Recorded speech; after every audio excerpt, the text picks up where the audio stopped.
Hello, সবাই কেমন আছেন? আশা করি সবাই ভালো আছেন। এই ভিডিওটা অনেক পুরাতন। যে সময় আমি নৌকা চালানো শিখেছিলাম।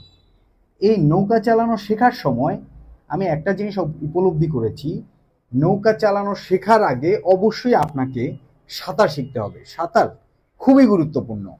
একটা মানুষ যখন কোনোভাবে কোনো ইনসিডেন্টে পড়ে যায় পুকুরে বা নদীতে বা সাগরে, তখন তাকে এই সাঁতারই রক্ষা করতে পারে।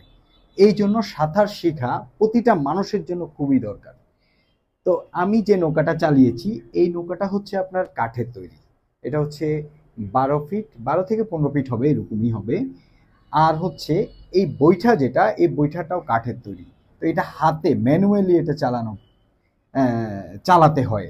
হ্যাঁ, তো আমি নৌকা চালানো আমার একটা শখ ছিল, এই জন্য নৌকা চালানো শিখেছি।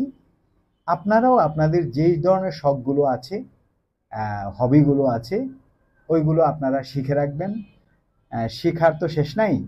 তো এই জন্য শিখে রেখেছি, যদিও এটা আমার কখনো কোনো প্রয়োজন পড়বে বলে আমার মনে হয় না।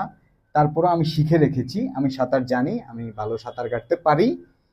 তো আপনারা সবাই শিখবেন। প্রথমে সাঁতার শিখবেন, তারপরে নৌকা চালানো শিখবেন। সবাই ভালো থাকবেন, সুস্থ থাকবেন, আমার চ্যানেলটা সাবস্ক্রাইব করবেন। ধন্যবাদ।